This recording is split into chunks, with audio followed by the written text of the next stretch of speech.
podcast, Quentin Perrichot répond à mes questions. Avant de commencer, je vous précise que Quentin Perrichot est un auteur auto-édité chez Librinova qui a écrit le roman Good Boy Gone Bad.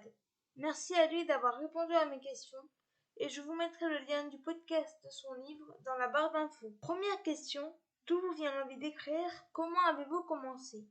Il répond: j'ai commencé à écrire quand j'étais enfant, quand les personnages des romans que j'appréciais ne prenaient pas le chemin que j'aurais voulu.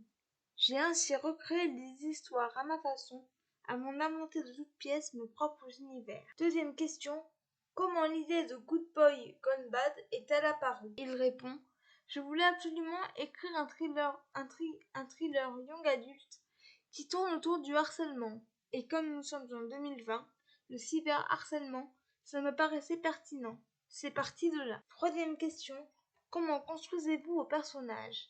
Il répond: un peu au feeling, je l'avoue. Je les fais apparaître, puis je les laisse me guider. Tout dépend du genre que j'écris, mais pour ce thriller, j'y ai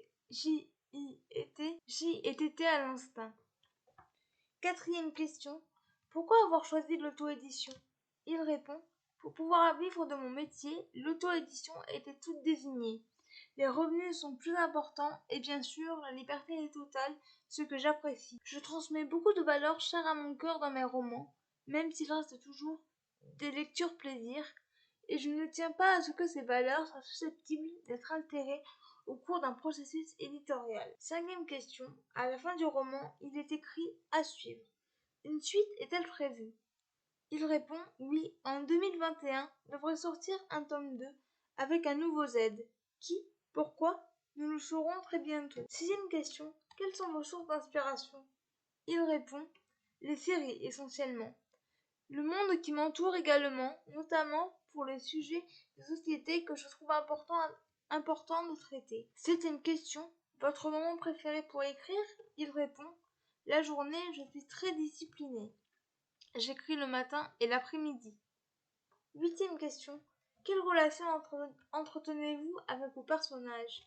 Il répond: certains sont chers à mon cœur, d'autres ont bousculé mon âme, d'autres encore me laissent plus indifférent. Neuvième question, avez-vous déjà écrit un livre avec un autre auteur? Aimeriez-vous essayer? Il répond: oui, j'ai récemment coécrit un roman avec une amie auteure. Ce dernier devrait sortir en 2021. Dixième question, avez-vous des projets d'écriture en ce moment? Il répond: oui, toujours. J'ai pour projet une trilogie d'urban fantasy que j'espère bien concrétiser. Onzième question, quel est votre endroit préféré pour écrire? Il répond: chez moi, c'est essentiel. J'ai besoin d'être dans mon espace, au calme, tranquille, pour écrire. Douzième question, quelles sont vos passions? Il répond: l'écriture bien sûr, la musique, le chant, le piano. Ce sont les principales. Les séries télé aussi. Impossible de passer un jour sans, mais c'est trop important pour moi. 13e question, votre signe astrologique? Il répond: Scorpion. 14e question, si vous étiez une capitale mondiale, quelle serait-elle? Il répond: je serais Paris, sans hésiter. La ville lumière, la capitale de la mode, la ville du goût. 15e question, votre plat préféré? Il répond: là, comme ça, je pense à une raclette. 16e question, si vous étiez un animal, lequel seriez-vous? Il répond: un lion, probablement. 17e question, êtes-vous plutôt plat salé ou sucré? Il répond: je suis les deux, malheureusement. 18e question, thé ou café? Il répond: café. 19e et dernière question, que préférez-vous écrire? Les personnages? Les lieux? Il répond: les dialogues. C'est sûrement ce que je préfère, créer des conversations épicées, des clashs, tout en humour ou autre. J'aime les interactions entre les humains, ça me passionne. Voilà, c'en est tout pour ce podcast, j'espère qu'il vous aura plu.